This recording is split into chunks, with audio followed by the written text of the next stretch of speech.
Hello. Hello, hello. How's everyone doing? Can you guys all hear me?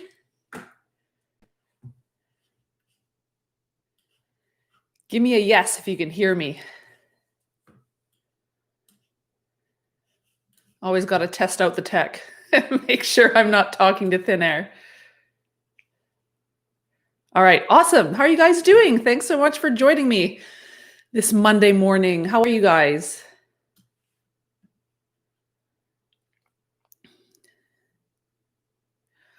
Oh my gosh, Sharon, 110? I obviously am in Canada where it's Celsius, but I know enough about Fahrenheit to know that that's pretty damn hot. It's going to be, yeah, it's been like in the 30s here, which is, it's super unusual in general on where I live in Vancouver to be in the 30s, but over the past couple of years, it's been getting a lot more common. We installed air conditioning a couple of weeks ago, and it's been an absolute lifesaver, especially now that I'm 8 months pregnant. I think I absolutely would have died without the AC, but most places here, because Vancouver weather is so mild, or it historically has been so mild, that none of the places are built with air conditioning. So I'm very, very thankful for it, for sure. Hello, Terry. Hello, Dar, Margaret, Perry, Gail, Corrine, Ishmael. Did I miss anyone? Vegan Cali Yoga, how's it going? Brenda. All right, Deborah, David. Thanks for joining me, you guys. Portable AC, yes. Anything really, like... Flip-flop files. You live close to me. So are you in Vancouver? Or are you in like the Langley area where I live? Hey Janice. Hi Samantha. Hello Sil, Planet Earth from New Caledonia. Hello Everard. Revive and Thrive Wellness. Thank you so much, Heather. Yes, I'm on the countdown now. I've got about 6 weeks to go here. So I am really hustling, trying to get all the new course updates ready and some content to keep you guys going while I take a little bit of time off. So I'm still kind of coming up with that plan. But yeah, it's a combination of planning and a little bit of fly by the seat of my pants. So at least this is the second baby. So I already kind of, it's not the big question mark that it was the first time around. So I think anyone that has children, multiple children, knows that, you know, by the time the second one comes around, there's a lot of, you become a lot more lax in a lot more areas and just kind of assume that things will take care of themselves a little bit more. Hello, Dan and Crystal. Pouring down in Edinburgh. Hello, Janice from Utah. Berenice from Gibraltar. All right. Hi, Mary. Okay, I'll get going. I'd love to just chit chat with you guys, but you guys want some answers, so let's get into it. Hey, Sashwat, Roberta. All right. First question is from Letitia. Letitia says, hi, Rachel. My question is what your 2020 method of validating new ideas, niches, and keywords are now with all the changes to Amazon and tracking tools like Rocket. Have you seen it affect your latest releases, not being able to have specific, reliable data? Well, to be honest, my methods haven't really changed that much over the last few years. And I think that's because I rely really heavily on manual research, and I just use those tools to kind of fill in the gaps. You know, when you ask about specific reliable data, it's never really been reliable data. Like all of these tools, they're all just estimates. So you always have to take those numbers with a grain of salt. Mostly I use those tools to check out search volume.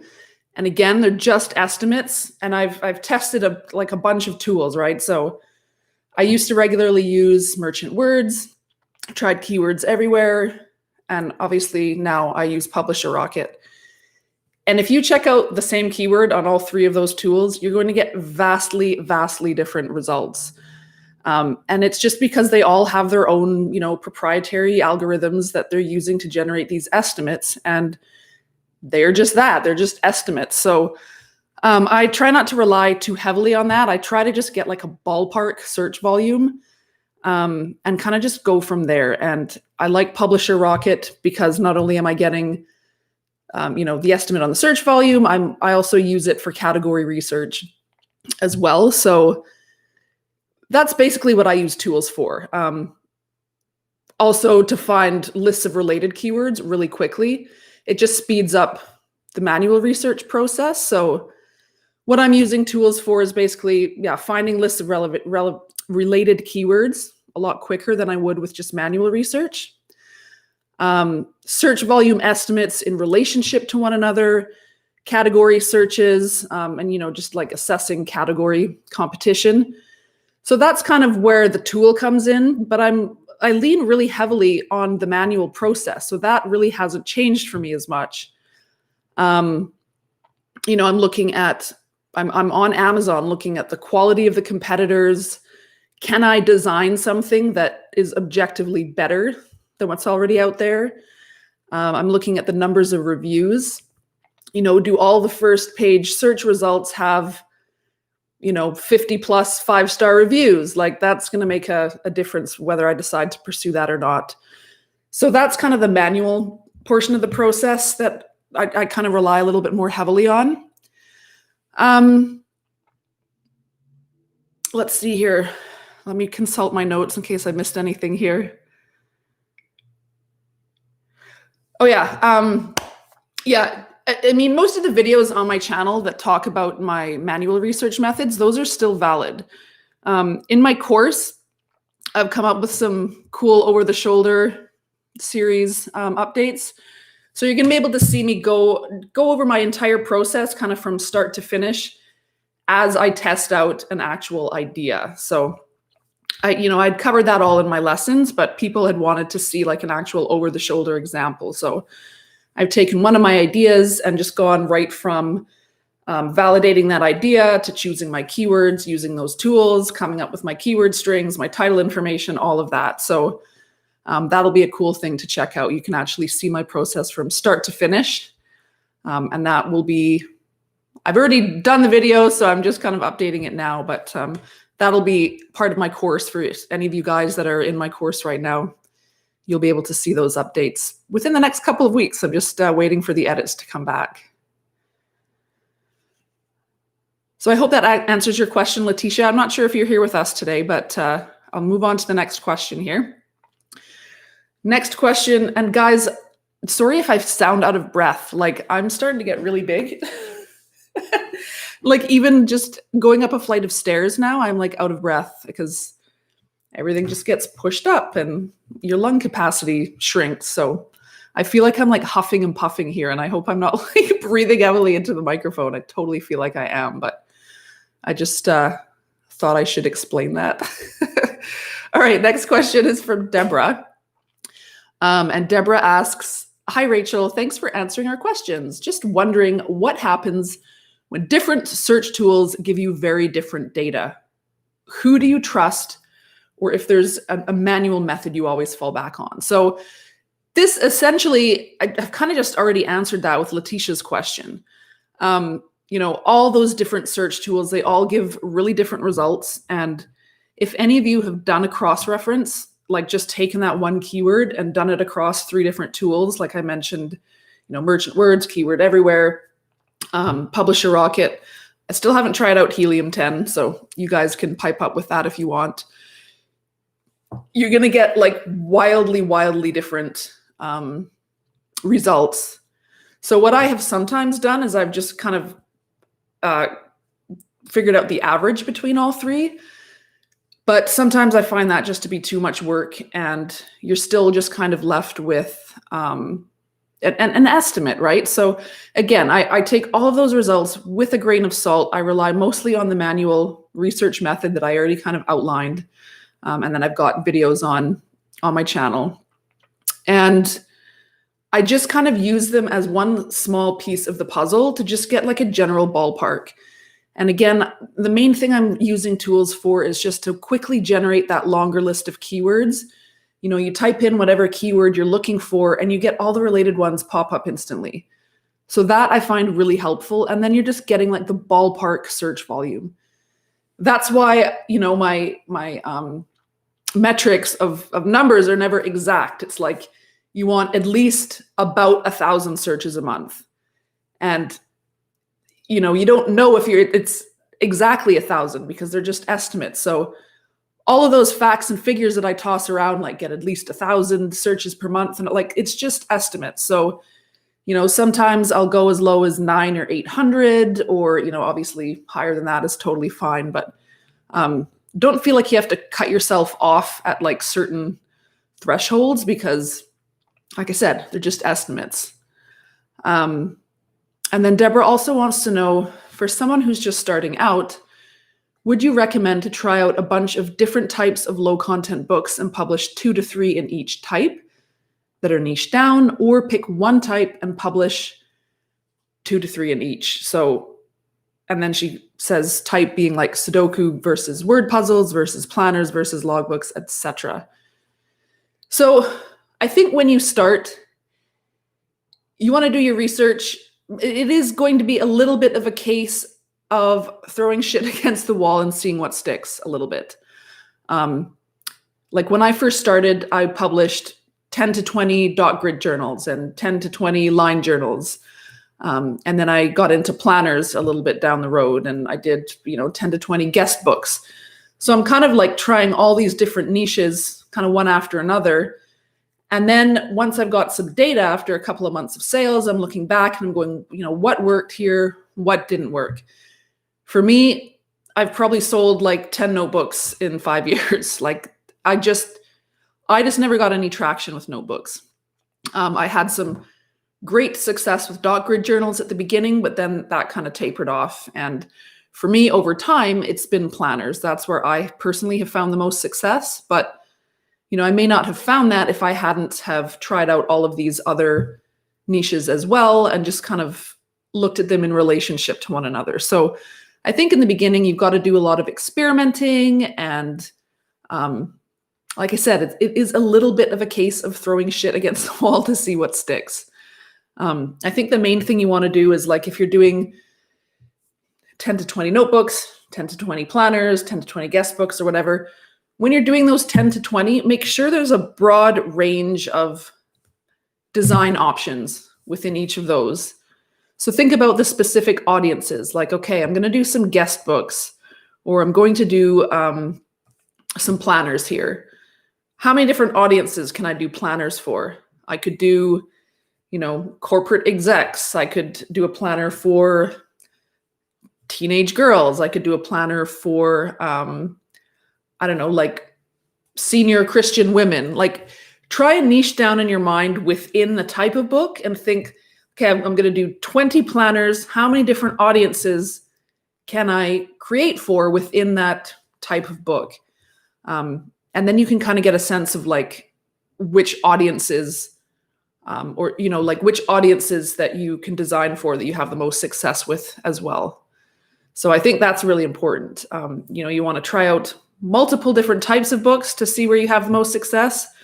But within each type, you want to be trying to reach particular audiences with your designs as well. Because if you're just creating general designs, like I've just created 20 planners and they're all just floral backgrounds, or I'm just going to grab a marble look background and slap that on and see what happens. You always have to be able to look at your book and say, who is this designed for? Because if you're not designing for anyone in particular, then no one's really going to be drawn to that design. So I think design is often an afterthought. People are just trying to get the volume up. Okay, I want to design 100 planners. I'm just going to go to, deposit photos and just download like 20 different random backgrounds, and people aren't giving enough thought to who their actual audience is.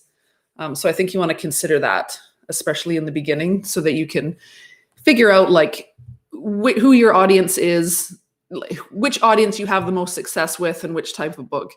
And it's just a matter of over time gaining that experience and looking back at your sales data and then being able to figure out, okay, I seem to be doing really well with planners here, and I seem to be doing really well at designing planners for a young millennial audience, for example. So that's basically how my process went over time.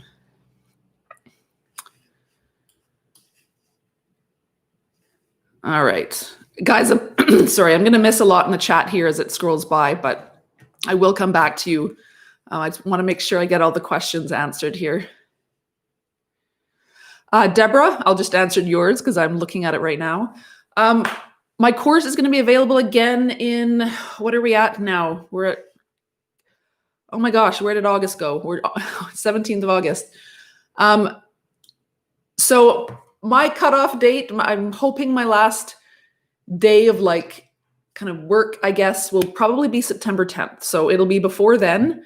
I don't have the final date. I'm still working on a couple of the updates, which I want to have available before I release it again. But yeah, so it'll be in the next probably 3 weeks. Oh my gosh, I got a lot of work to do.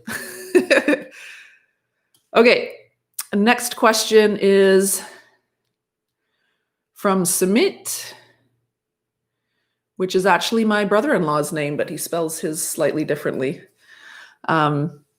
And now this is a bit of a broad question. So the question is, I don't want to ask how to rank because it's a very broad topic, but I want some general guidelines on ranking or how you approach this topic. So, I mean, ranking is just all about choosing the lowest competition keywords that you can find that still have enough of a search volume that people are actually searching for that keyword.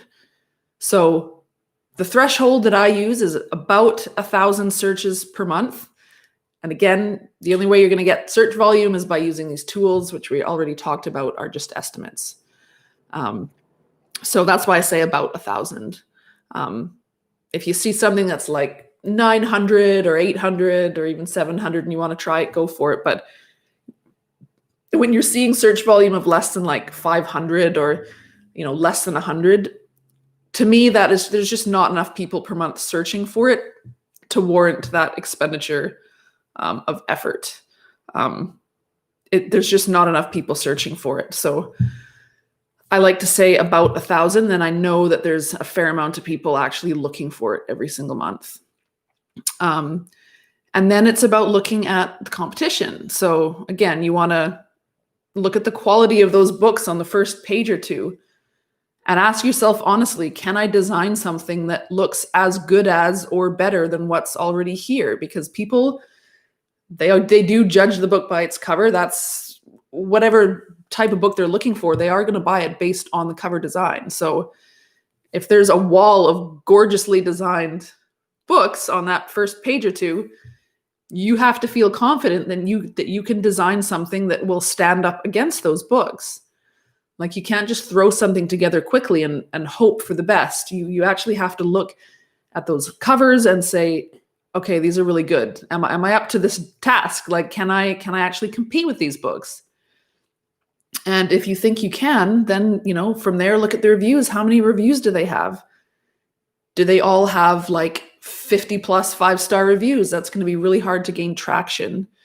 So those are the types of things you want to be looking at. Again, you want to have a well-designed book that caters to a specific audience. Maybe they're all really well-designed books, but you notice that they're all floral planners or whatever. Like, they're all geared toward one specific audience.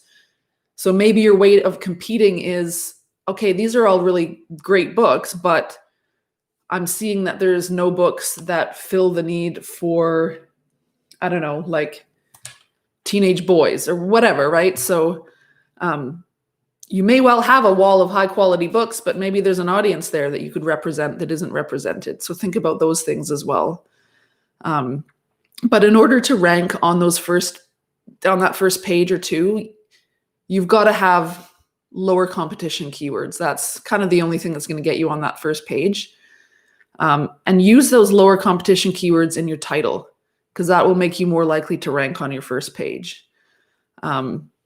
And I know some of us, we want to be kind of precious with those really low competition keywords. We don't want people to see them, but having it in your title will give you a leg up on getting on those first page of results. So use it if you can, if it still sounds natural.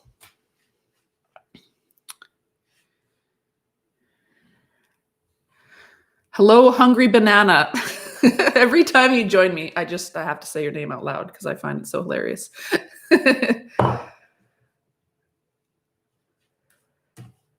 Margaret, yeah, there's so many journals and planners. So the whole saturation thing, I mean, that's something I've been hearing about since I started with publishing back in 2014. People have been saying that ever since then. I think the thing to keep in mind is it is up to us. It is our job as self-publishers to work out how we are going to stand out amongst that sea of journals or planners or whatever it is. That's what we have to do. That's the challenge at hand. So yes, there's a sea of journals, there's a sea of planners, there's a sea of activity books, all of those things. But there are still people starting out that are finding their way to success. So it really is our job to figure out, okay, how do we stand out amongst all of those other options that are available? So the business model still works. There are still people starting and still people experiencing success. It may not be as easy as it once was, but that's a good thing. I mean, it helps drive the quality of the products up across the board. There's a lot of books that, people were able to have success publishing relatively poor quality books back when I started in 2017, and the quality has to rise. And so it's up to us. That's all I can say about that. Yes, there's a ton of competition, but no matter what field you go into, there's always going to be competition, and it really is up to us to try and figure out how to stand out. Hello, Uncensored Intuition from Arizona. Yes, we're all complaining about how hot it is. All right. Fashionista styles. So the question is, have you noticed a big sales drop since the pandemic? So it depends on where your specialties lie. If you are like me and most of my sales come from planners, guest books. I mean, guest books, they're done for a little while, right? But I know that people will be getting together again in the future and guest books will come back. Now, people that were doing activity books, their sales are through the roof. My friend, the very first person that I showed this business model to, who was able to create a 6-figure business in less than a year, which was quicker than I did. So that really ticked me off. When the pandemic hit, she had a couple of tracing books and they took off. Like, she was making like 10 grand a month from that one tracing book. And she actually started another completely unrelated business last year or the year before. So she's not really publishing that much anymore. But suddenly she was, having 10 grand months again, just from that one book. So it totally depends on what types of books you've already got going. If you were someone that had a collection of coloring books or activity books or, anything to do with homeschooling or learning at home for children, like any of that stuff, then you probably experienced a boom in sales. People that focused on guest books, yeah, their sales would have tanked. So just depends on where most of your catalog of books have been. David, how important is the book description? It's very important, not in terms of like SEO. As far as I know, Amazon doesn't crawl the description for SEO purposes, but it is, you got to look at it like a sales page for your book. It does have to be compelling. It looks very unprofessional if you go to someone's description and there's like one sentence or there's spelling errors or it's not formatted correctly. So it is important. It is a sales page for your book. The cover got the customer there, but the description is going to talk about the features and the benefits and why you should buy the book and have a call to action. So those things are all really important. Heart Monster says, first time I've caught you live. Thanks for all of the great content you provide. I am so happy to. Thanks for joining me. All right, I got to get back to these questions, and I'll jump back into the chat in a second here. Now, I didn't really have a great answer. Actually, hold on a sec. I'm missing Sal's question here. All right, so Sal says, thank you so much for the lives. Just wondering about the upcoming Q4. I didn't prepare enough yet. I want to know how many books I should produce for this Q4 to achieve great results. So there's no answer for how many books. This is totally different for everyone. Some people can be making, 5 figures with a few hundred.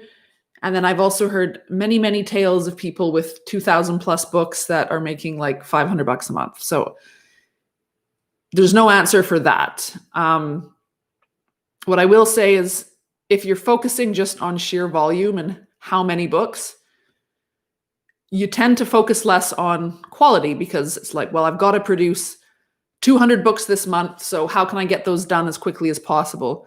The quality is going to suffer there. So I've said it a billion times, but I always focus on quality over quantity. Once you kind of get going over a course of a few months, you can kind of predict how many books you can comfortably create in a month that are going to be high quality. Even at my highest output, I was doing like 80 in a month. And for me, at my skill level, that was like 20 a week. And that was a lot for me. And I know that there's some that are doing like several hundred a month. And as someone with a design background, I just simply don't know how that's possible to create books that quickly that are any good. So that's what I'll say about that. I think once you've been going for a while and have been making consistent monthly sales, you can sort of get to a point, like for me, I can't remember what the actual figures were, but let's just say you've got 200 books. Let's say you've been going at this for 6 months and you've got 200 books that are making $1,000 a month. Then you can think like, okay, well, maybe with 400 books, I can make $2,000 a month. So you can start to kind of extrapolate, but you need several months of data to get to that point of like, okay, it seems to me looking at my own data that on average, it takes me 100 books to make $1,000. So then I can say, okay, well then by 6 months from now, if I can do 100 books a month, then I probably will be earning about this. So that's kind of what I did. But you'll find over time too that the 80-20 rule will pop up. You'll have 80% of your income coming from 20% of your books. So that's just something to keep in mind as well.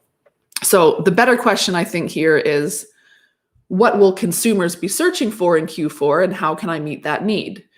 So take to figure out like how many books should I create for Q4 and think about what are customers going to be searching for in Q4 and how can I meet that need? So you've got holidays, you've got Halloween, you've got Thanksgiving, Christmas, New Year's, planner season. So yeah, think about those things. That's kind of what I focus on in Q4.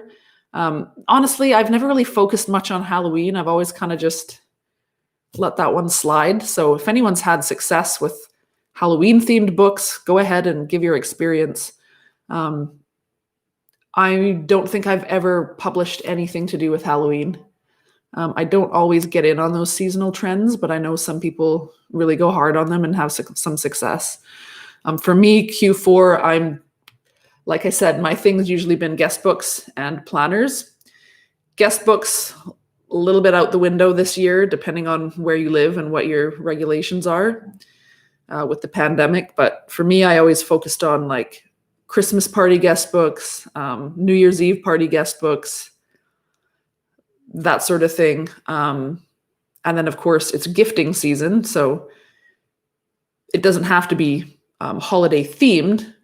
but people are going to, think about stocking stuffers. So like word searches and activity books and color, like all of those things, anything that you can stuff in a stocking. And of course, planners. That's usually what I focused on.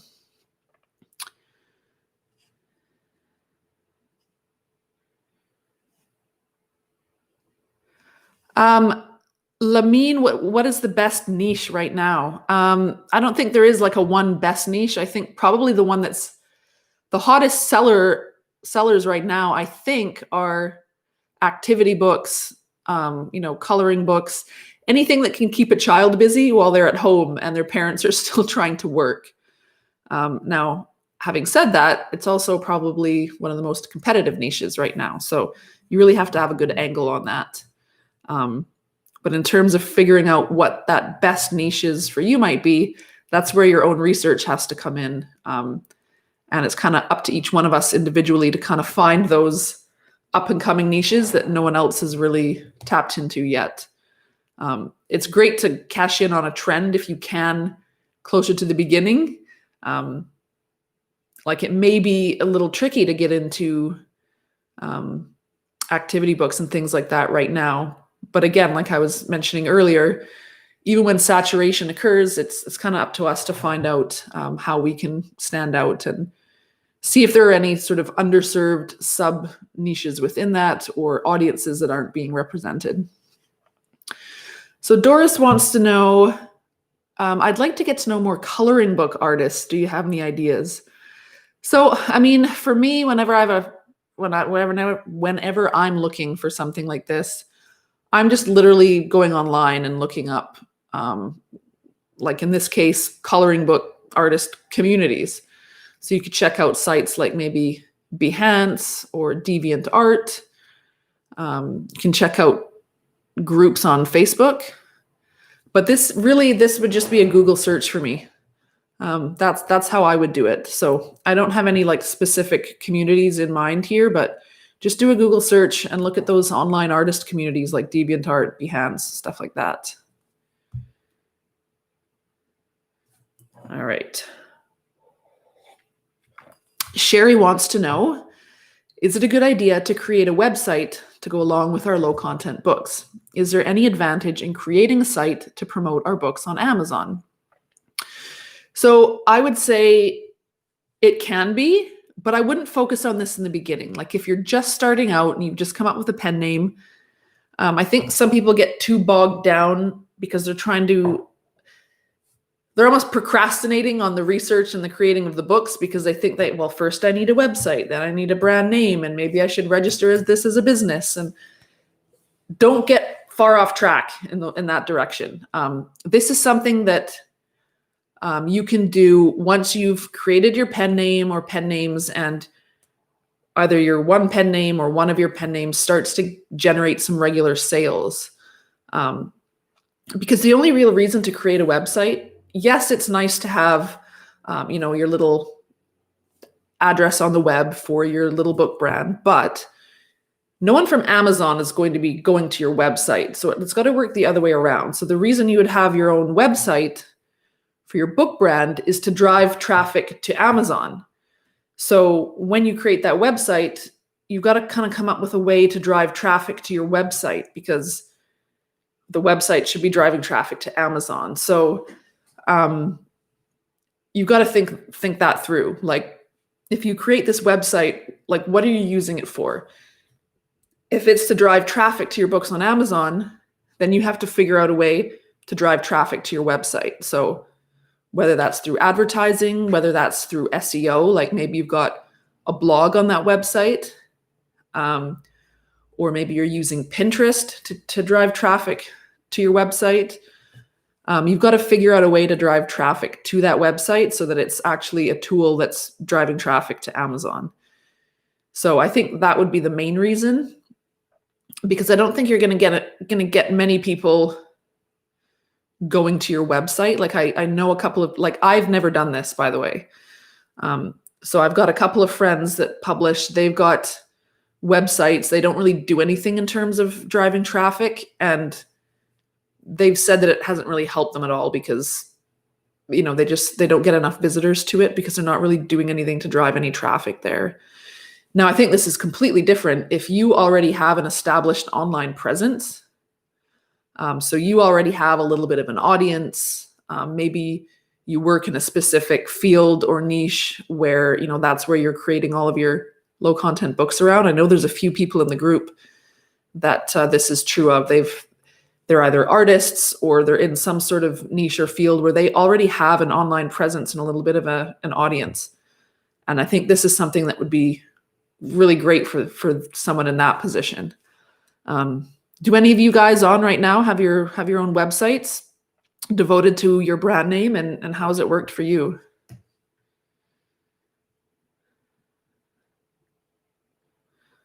Let me know if anyone here has their own domain and website, and whether or not it's done them any good. All right, I'll get on to the next one here. Hungry Banana, yes, I do. Okay, so go ahead and share your experience. Do you try to drive traffic to your website, or does it just kind of hang out? Joe, just putting it up. And do you guys have an online presence already? Like, are you trying to piggyback off an audience that you already have? Yeah, Leslie's saying she's got a website that you put your books on when you're not being lazy. And as far as it doing any good, not likely. Yeah, Hungry Banana. I try to get signups from Amazon to my website, then sell to them again. Yeah, so I think the point here is, like, it's got to, if you're gonna throw up a website, you've got to have a plan around it. You can't just, if you're just gonna throw it up and do nothing with it, then it's not gonna help you. But if you've got a strategy around how you're going to use that website to drive traffic, then that's great. But I think that's kind of the whole point, is it's got to be a piece of the puzzle. There's got to be a plan around it. It's got to be a strategy attached to having that website. I have no plans, sorry. I just like my website. Well, it sounds like you've got a little bit of a plan there surrounding your email list. So Deborah's saying, I hear that having a website will get backlinks to your Amazon listings, so it's good in Amazon's eyes. Yeah, see, I don't know enough about SEO, and like, I know backlinks are a big part of that. I honestly don't know, like, how effective it would be.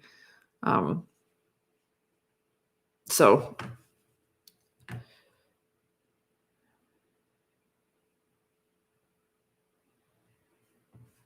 okay.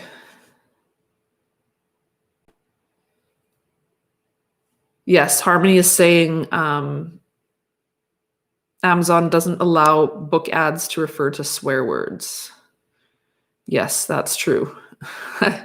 There's been more than one person that has come to me and they've created books with swears, and then they figure out after the fact that they can't advertise them. Joe's saying, I was hoping to link my books from Amazon to my website and to Etsy. It's my plan. Well, let us know how that goes. All right. Where am I here? Angela. That was my mom's name, so I love that name.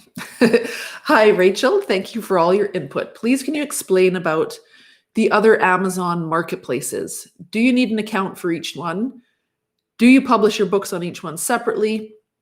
I see that for keywords that are not listed in the States, they can rank higher in other countries. Not quite sure how to navigate this. How do I apply the different categories for the different countries as well, or do you just focus on the US site? So I love focusing on the UK store. That's where 80% of my sales currently come from. First off, you don't need a new account for each marketplace. Only ever have one account. It's totally against the rules to have more than one account. So one account, when you go to publish your book, where you're entering your pricing information, that's where you can choose your primary marketplace. And then you'll see all the other marketplaces underneath. Your book is automatically going to be for sale on all of the marketplaces. So there's nothing else you have to do there. It's just there by default. But do choose whether you want to target the US market, the UK market, any of those markets that you can target there. And when you do decide to, for example, target the UK market, you want to make sure that you've done all your keyword research on the UK store. So for the manual portion of that, you're going to go to amazon.co.uk and you're going to use that drop down to do your keyword research. So that's what I do. I sell a lot of planners in the UK market. There are some different keywords that they use around that type of book planner. They use different words that people in North America do not use. So the keywords are totally different. And then each store has its own set of categories too. So the UK categories are totally different. So my title information, my keyword strings, those all include keywords that I have found on the UK store because that's the market I'm targeting. Same with the categories. So same thing, when you go and email KDP with your categories, you'll just email your UK categories.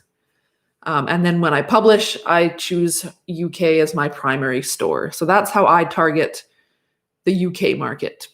I haven't targeted any of the other markets. If anyone else here has had any experience with targeting other markets, go ahead and pipe up. The one thing I do is you can, depending on the type of book, this works really well with planners. You can have two of the exact same book published 2 times. One's targeting the US market and one is targeting the UK market.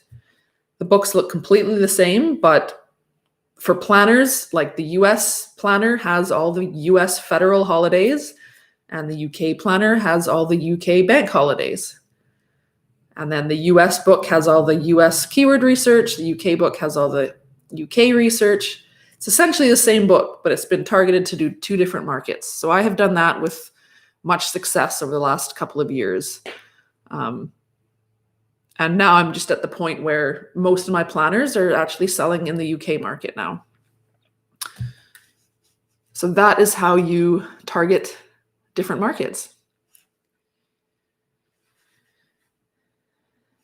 Okay, let's see here. Yes, uncensored intuition for ads. I had to create a second UK account just for ads though. Okay. Harmony, yes. For each book that you publish, when you are entering your pricing information, it'll ask you which market is your primary market. That is where you pick the market that you're trying to target.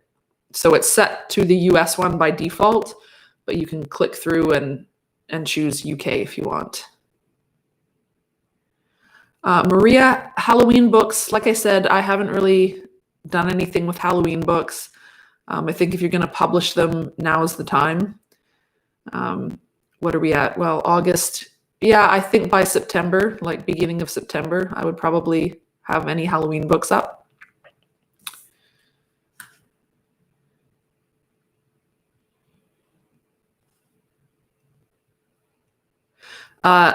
Leska, yeah, Publisher Rocket is only for the USA right now. So the manual research process is really what you have to fall back on if you're targeting other markets.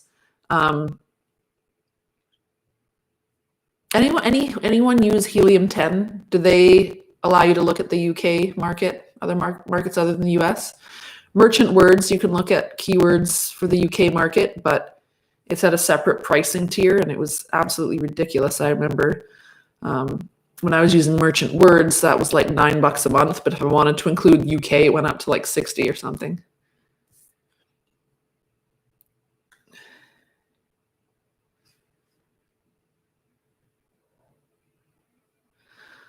And then Revive and Thrive, how many different author pages can we have in KDP? So in KDP, you can have as many different authors as you want, many different pen names, but your author pages you set up in Author Central, and you can only have 3 per account, but you can have multiple Author Central accounts. So that can be a bit confusing to wrap your head around at first. You can only have one KDP account with as many pen names as you want, but you have to set up your author pages in Author Central, which limits you to 3 author names per Author Central account, but you can have multiple Author Central accounts. It's a system that feels like it needs to be tidied up a little bit, but that's the way it is right now.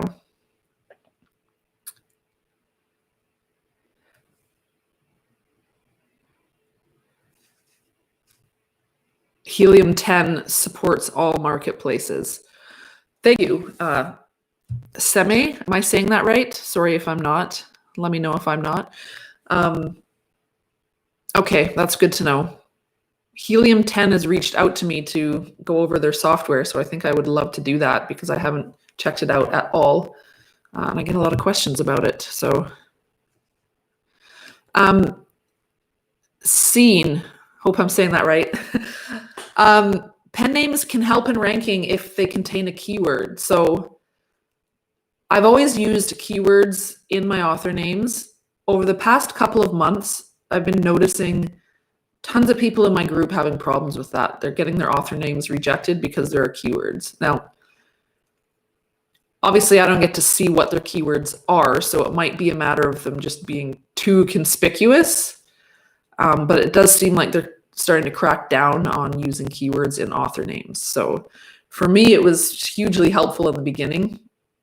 I used to have a pen name where it was a very popular keyword, and so when anytime someone typed in that keyword, the second listing that popped up was my author name.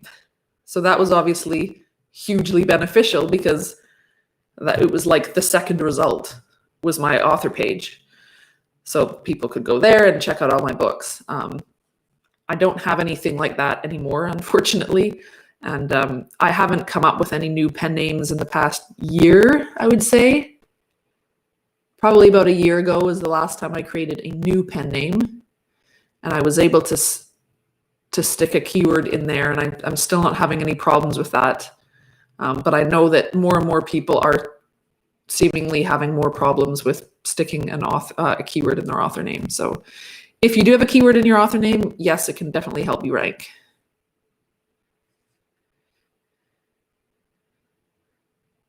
Yeah, Berenice, I heard Helium 10 is quite expensive.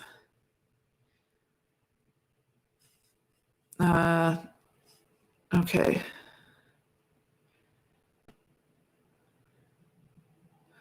Abu with Publisher Rocket. You're asking whether it's better than manual research. I always do manual research combined with Publisher Rocket. I would never ever recommend just doing all of your research on just a tool, because like we talked about at the beginning, it's all estimates. And you really need to use your eyes and look at the actual results on Amazon to determine things like, you need to just see the competition and see if you can realistically beat them. So there's nothing in my view that's ever going to replace that manual part of the process. And then I just use the tools to fill in the gaps whenever necessary. Hungry Banana, you're having sound problems? Anyone else? Maybe it's not the audio, maybe it's my voice. I feel like lately, after I talk for 5 minutes, my voice gets super gravelly. Maybe it's just all this working from home and I don't actually use my voice very often anymore. Okay, so a couple more questions here. Okay, Claudio. I don't know how many names I mangle each time we do one of these, so I always feel like I need to apologize for that. How should we see Halloween when creating books? Should we make them themed Halloween books or create books as usual because people will buy more books for Halloween? How about Christmas? Creating themed books will only be used as gifts, in my opinion. I never saw anyone using a Christmas-themed planner in the summer. So yeah, I think it comes down to what makes sense. Like for Halloween, I think if you're going to create books for Halloween, they should be Halloween themed because people don't generally just give gifts on Halloween. It's not really a gift give. Like Halloween, where I live, is all about giving out candy. So people aren't likely giving gifts. I think this might be one of the reasons why I personally never pursued Halloween, because I just thought, like maybe for kids, like Halloween themed activity books, things like that, I think probably work well. But like a Halloween themed planner or something, like just think about what makes sense. Like if you're a customer, what would you buy? I think in different times, a Halloween party guest book could have been a good idea. And then for Christmas, both work. Like themed stuff works, but again, think of what makes sense.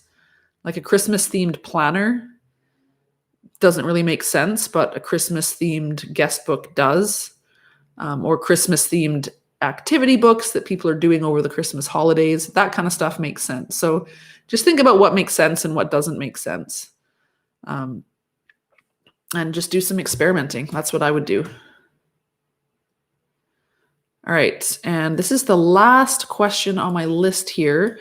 There might have been a couple others added to the Facebook page kind of in the middle of the night, which I wouldn't have been able to get to. So if your question hasn't been answered, you can go ahead and throw it in the chat. Mohammed wants to know the best tool to find keywords for KDP, how to find keywords, which keywords to consider. So after trying a few different tools, I just prefer Publisher Rocket, mainly because I get category selection as well. You can check out my video on all about keyword research tips if you want some tips about how to find keywords. But I mean, mainly you want to think about what a real customer is going to type into Amazon. Those are the best keywords, and then type it in. And if you see that show up in the dropdown, then you know that that's a real keyword that someone has actually typed in. You can use a thesaurus. You can type in your idea or your keyword and try to figure out like what other names might people be using to search for this type of book. So a thesaurus can be a good tool. Look at similar books, and like when you type in your keyword, check out the results. Look at all their titles, see if you can spot any other keywords in their title or subtitle that you can take for your own. And then when you're narrowing down keywords, you want to try to find the lowest competition keyword. So look at search volume, at least around 1,000. More is better. And look at the competition to assess which ones are more or less competitive. So again, you're looking at the reviews, the quality, bestsellers rank, all of that sort of thing. So that's kind of the Coles Notes version of how to find your keywords.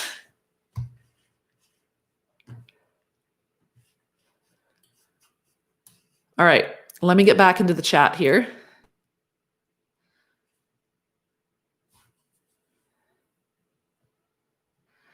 Harmony, your experiment, I'm guessing you're talking about Halloween with the boo comment. So Scene wants to know how much time taken Amazon push our book after live. So I think if I've got the gist of your question right, like for me, when I publish a book, if it's going to sell, it will usually do so within the first couple of weeks. The longest I've ever waited for a sale is about a month. That happened with like one set of books. It was a couple of, couple of children's, was it tracing books? Some kind of activity book, which I put a lot of effort into. And normally my books will sell within the first week or two.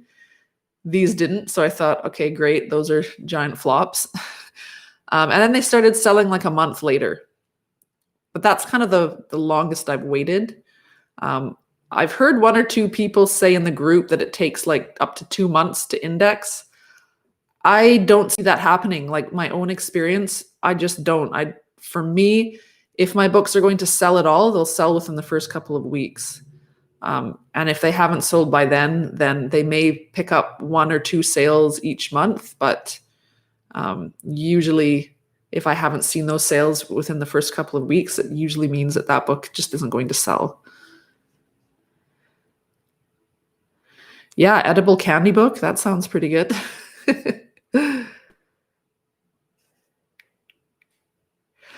Okay, so Jaheen, I'm so sorry. I know I've just mispronounced a bunch of names here.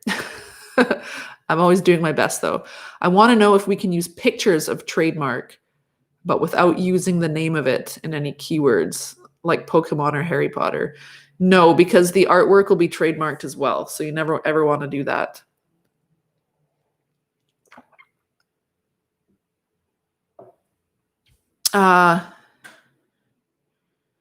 Okay.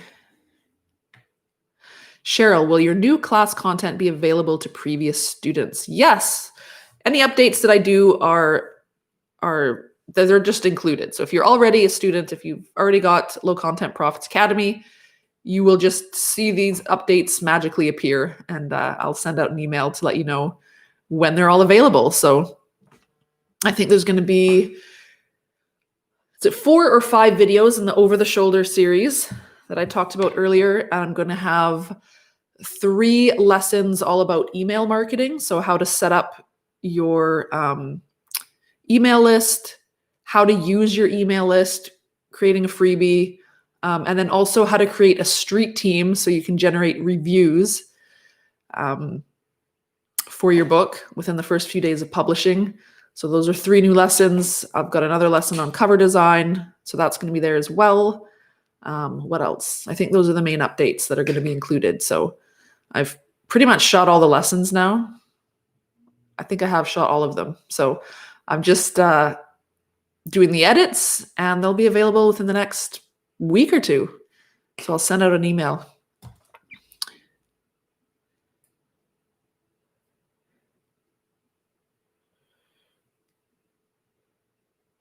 Helen wants to know, how long does it take for you to research a new book niche and validate the keywords?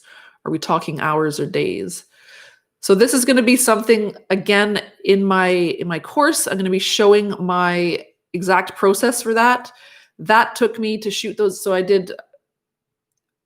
had already come up with my idea, but then you see me go from just taking that idea and like going through the entire validation and keyword process. So that took me about, let me think, it was a few hours,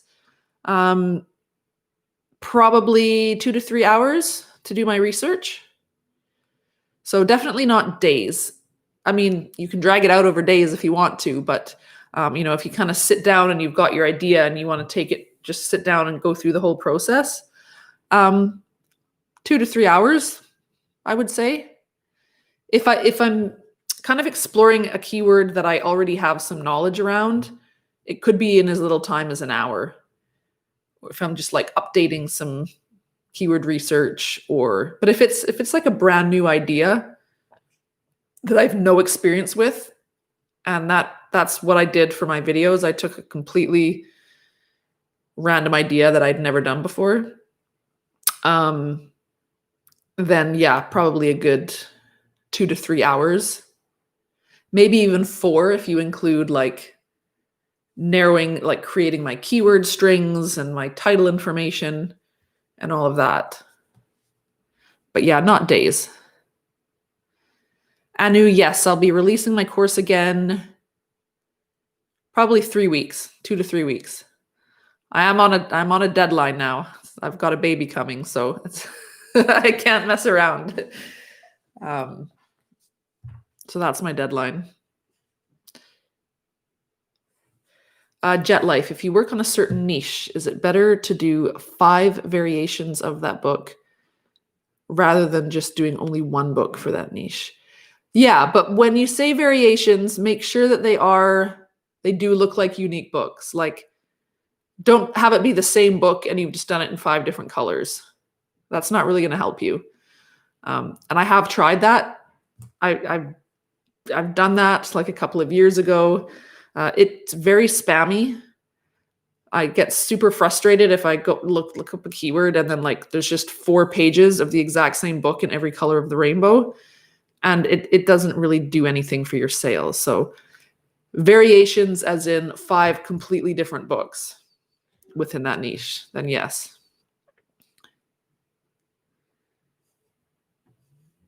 Med, any suggestions about evergreen niches? Um, so most of my evergreen books were, I had some guest books that were like non-holiday related, so like Airbnb type guest books. Um, Activity books are kind of evergreen. I haven't done a lot of activity books. I haven't done a lot of children's books, but I mean that those are evergreen. Log books. Um, what else here? Dot grid journals. Just opening up my folder here. I can run down the list. Blank recipe books, notebooks. I used to do a lot of 1 line a day journals, so like prompted journals, that sort of thing. Shooting logs. Music composition notebooks. Those things are all evergreen. School supplies, even though there's like a big rush kind of, around August to get school supplies, kids run out of those things throughout the year. So those can be kind of evergreen as well. And, I've always been actually super surprised how late people buy planners. Like you think, okay, planners are going to be good for December and January, but I have had people buy my planners up until September of that year. I've been so shocked by that.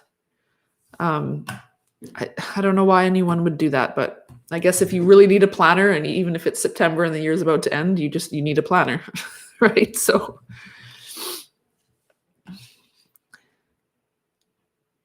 thank you, Christina. That's so nice. Thank you so much.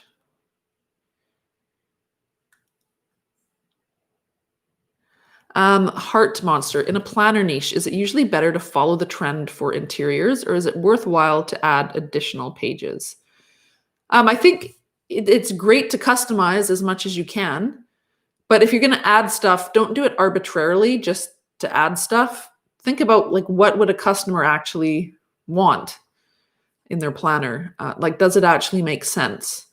For example, in my planner, I never include the address book portion anymore because my planners are geared more toward a younger audience, and we just simply do not write down people's phone numbers anymore. So it just seems like an extraneous. I think some people, they want to pack in as much as they can to think like, oh, I'm packing in so much value here. But the bottom line is that those pages are going to get unused. Like I would never buy a planner because it has an address book in the back. Like I would never use that. Same with, a lot of people like to put in birthdays and stuff like that. And I think that makes sense for some audiences. So if that makes sense for your audience, like if you're creating planners that are geared more toward like a senior population where a lot of people that are older might still be writing stuff like that down, then that makes sense. But if you're gearing it towards a younger crowd, I mean, we've all got these now. No one's writing down birthdays or phone numbers or anything, right? So just think about what makes sense.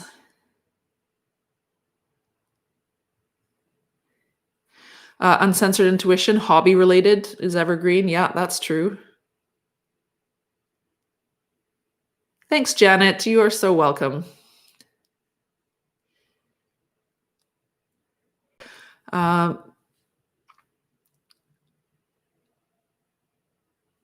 Mr. Chea, I noticed recently there are a lot of books with trademarked keywords and illustrations that are surging. Disney, Marvel, etc. Did KDP stop caring about trademark infringement or just overwhelmed? They definitely still care. If those books are reported, they will be taken down, and they are risking having their account suspended. I know I've told this story before, but when I first started, it was like my very first book I ever published. I used a trademarked word in it, a trademarked phrase. I didn't know it was trademarked. Like it was purely an accident. And I was contacted by Amazon because the owner of the trademark had discovered my book and reported me basically. And at that time, I was allowed to just create a new title, and I was fine. I just carried on. But over the last couple of years, I've heard people just get banned, like with no warning, because they've infringed on a trademark. So it is not worth it. At this point, you could just simply get banned for using it. So just don't go there. Don't worry about what other people are doing. I know it can be tempting when you see other people making sales, kind of using these black hat methods or getting away with things. Don't be tempted. Just, mind your own business and not theirs, kind of a thing. Because usually that will come back and bite you in the ass. And you don't want to be one of those people that loses their account.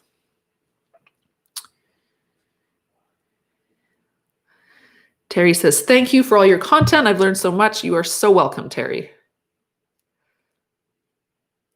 Hello, Suman from Bangladesh.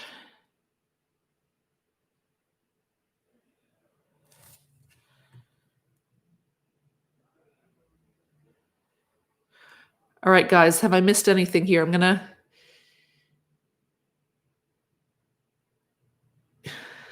to... Yeah, you don't want to be noticed by Disney in that way. I mean, and some of these bigger corporations, they do have teams of lawyers that are actively searching the internet daily looking for these violations. Like they've got massive legal teams that they have departments that's literally what they do, is they just try and find who's using their trademarks illegally.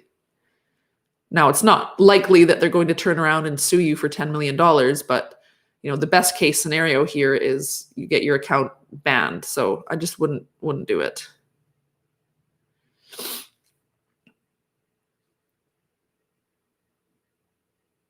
All right, I'm going to do a quick scroll through.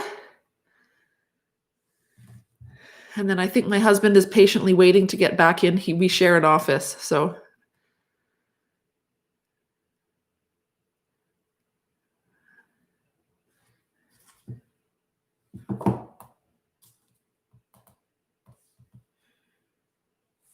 All right. So Chaplay, does anyone know why some people have age range option when they enter the book details and some do not? I've seen videos where the option is near the category and keyword, but don't have that. I don't know. I think I usually have that.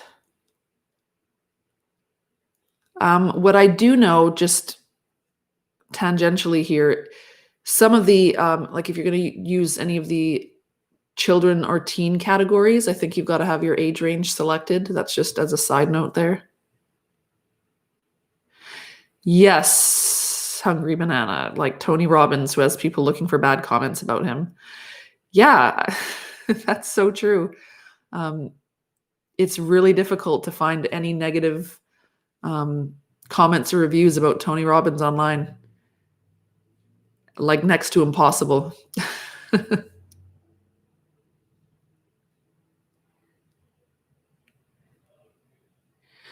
So Revive and Thrive, I think I've only had to use the age range like once. Oh, do you put 6 to 8 or 6 to 8? Probably the first one. I can't even remember what I've done. Maybe I'm having like a mismemory. I thought it was like a drop down. Deborah, for books that have swear words, you don't need to check the adult content.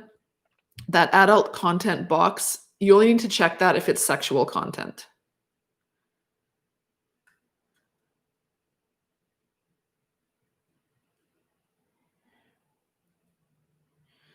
Yes, I would use the dash for age range, but like I said, I haven't, the last children's books I created, it's got to be 2 years ago. Like, I don't even remember what I did.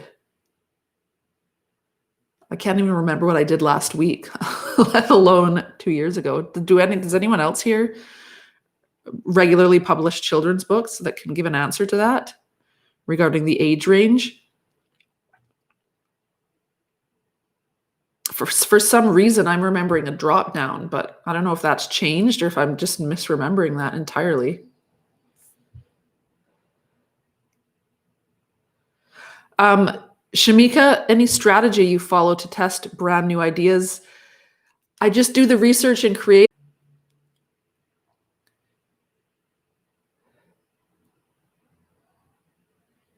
Right. Okay. So were you then asking about age range in your title information? Maybe I got confused on the question. I thought it was when you were entering it, like what your age range was in the back end rather than the title information. If you're talking about title information, then yes, definitely whatever your keyword research, whatever pops up there is a keyword. Maria, you are so welcome.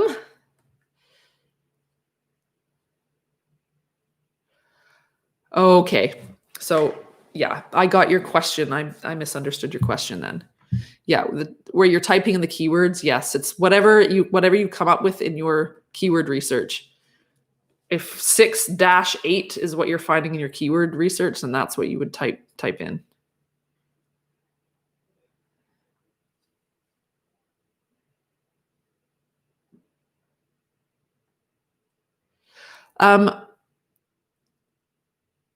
Nandarani, what do you have a specific question about the creation process?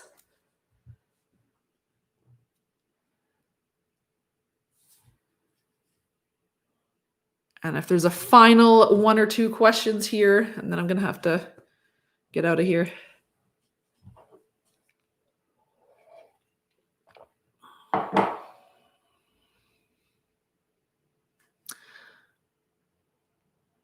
All right, Nandarani, go ahead. If you've got a specific question, go ahead and ask it. Okay, sure.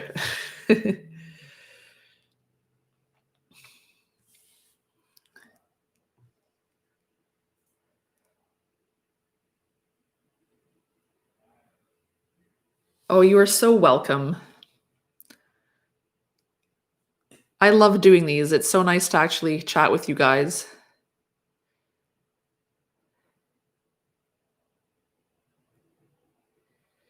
It took a while to get used to the idea of, it's just you talking and then you read everyone else's messages. Took me a little while to get used to that whole idea. You are welcome, Deborah. Yeah, I can hear my husband. I can hear that he had a meeting as well. I can hear that he's now taking it in another room. And I realized he texted me 20 minutes ago to ask if I was done. So he must have set up elsewhere. Thank God for laptops. We could just take our work with us wherever we go.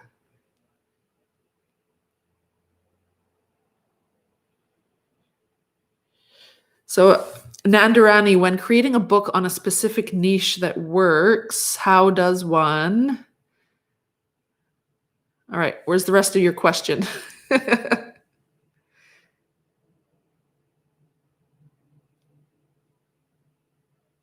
Great, Jet. Yes, it'll be coming out soon.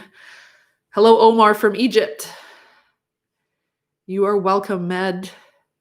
One that is successful. How do you dig deeper into the same niche? I mean, for me, like I said, I always think about the specific audience. Like, who exactly am I designing for? And what type of design style would make sense for that particular audience? What I see a lot of people doing is just creating generic designs. So like they're going to Deposit Photos or Creative Fabrica or Pixabay or whatever, and they're just kind of like downloading random backgrounds. And I don't know who they're trying to design for. So if you're trying to design something that appeals to everyone, what you're going to end up doing is designing something that appeals to no one, because different audiences will have very specific tastes. If you try and think about who that audience is, am I designing for a senior citizen? Am I designing for a teenage girl? Am I designing for a Christian teenage girl or a corporate executive? Like, there's going to be different design sensibilities attached And obviously there's going to be variation within each of those too. It's not like, okay, there's one design that all 30-year-old women are attracted to. There's going to be obviously variation within those audiences as well, but it will at least allow you to form a specific direction. Designing for a 90-year-old man, that design is probably going to look quite different from something designed for a 20-year-old millennial from the valley. You know what I mean? So just use that as like general design directions that you can try and formulate. Don't just say I'm going to do a bunch of planners and then just slap a bunch of random backgrounds in there. So that's kind of my biggest tip. I think research, because there is an art and a science to it. It's but it is a little bit more technical, where I think design, from what I see, I know a lot of people struggle with the research part of it as well, but a huge problem I see, even when people have done their research, I see a lot of people say, I did my research, I found these low content or low competition keywords, all my research is good, but I'm still not making any sales. 9 times out of 10, when I see the books, I can instantly see why, and it's because their design just does not hold up.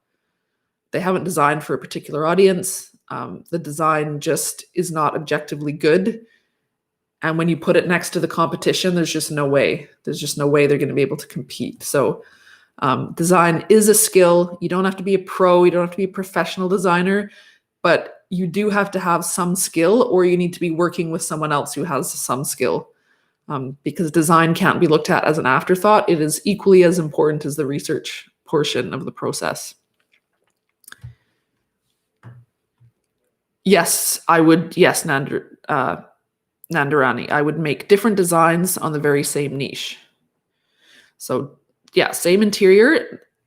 And sometimes I will change the fonts in that interior just to fit the niche or fit the design sensibility. So let's say I'm doing 2 of the exact same planners, and one cover is more, we'll call it corporate professional, and the other one's a little bit more like whimsical. Then I might take that interior and change the fonts out to make the fonts a little bit more whimsical to, reflect what's being displayed on the cover. You are welcome, Astrid. Yes, you have a question. I want to make a coloring book for fans of a specific celebrity or genre of music. How would you approach without copyright concerns? Using their name or not? Don't use their name. Just don't do it. It's tempting. Just don't.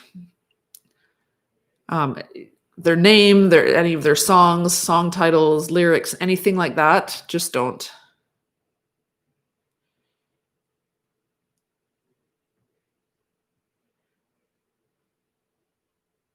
All right, I'm going to get one more in here. Nandarani, I normally would do about anywhere from between like 7 to 20. Like if I'm doing planners, I'll usually do like 7 to 20 planners. Usually don't do more than like 20 odd.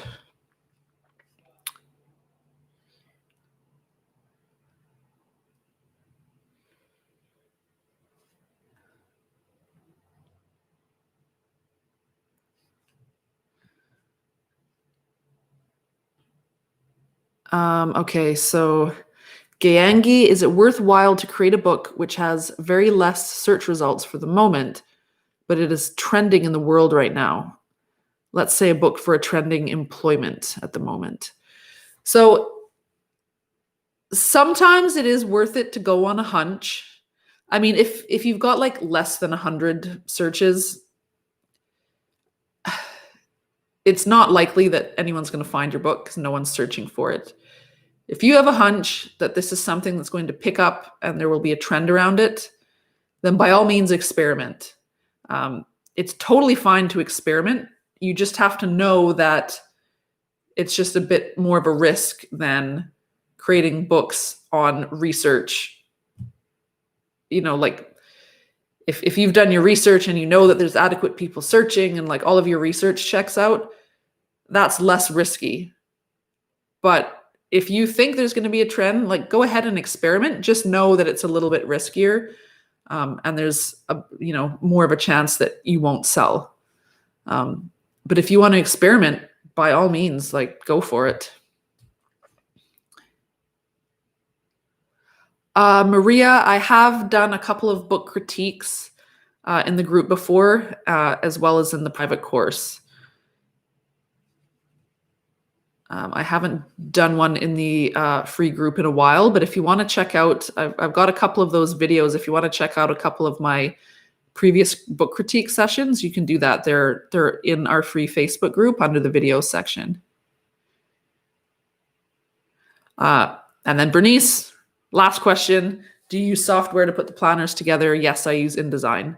I use InDesign just because I've been using Adobe for like 15 years. But if you're just starting out and want some good desktop publishing software, then I actually recommend Affinity Publisher, which I really hope they get an affiliate program for someday, because I've just been like promoting them like gangbusters over the past year. And I'm not an affiliate for them or anything, but it's just, I've used it. It's a great product. It's like a sliver of the price of InDesign. They go on sale all the time, and it's almost the exact same program as InDesign. But InDesign is like, I think I do like the Photoshop, Illustrator, InDesign packet, like the whole CC, and it's like $80 a month. Whereas you can buy Publisher, I think, for like $40 or $50. And then sometimes it goes on sale for like $30 or something, like a one-time payment. So if you're looking for design software, I'd recommend that one. Okay, guys, that is it. That's all I have time for today. Thank you so much. I really appreciate you guys joining me. It's a great start to the week for me. I hope for you as well. And if you haven't joined the free group, please do so. And actually, I wanted to talk about the free group briefly. There are 3 questions you have to answer to get into the group. And I've noticed there's like a backlog where people are answering the first 2 and not the third. So if you've tried to get into the group and you haven't been accepted, it's because the questions haven't been answered. And I know that if you're trying to join on your phone, I think that sometimes, or maybe all the time, the questions don't actually even display on the phone. So if you're wondering why you haven't been accepted, check your notifications, because what Facebook will do, if you've asked to join a group, it will send you a reminder to answer the questions. So that is why, if any of you have tried to get in and can't, you're not being locked out for any personal reason. It's just simply because you haven't answered the questions. So go ahead and do that if you're having any issues with that. Yeah, Janet, I know. I wish they had an affiliate link too, but thanks. I appreciate that. All right. Thank you guys so much. And I will see you in the group. All right. Have a good week, you guys. Well, take care. Bye.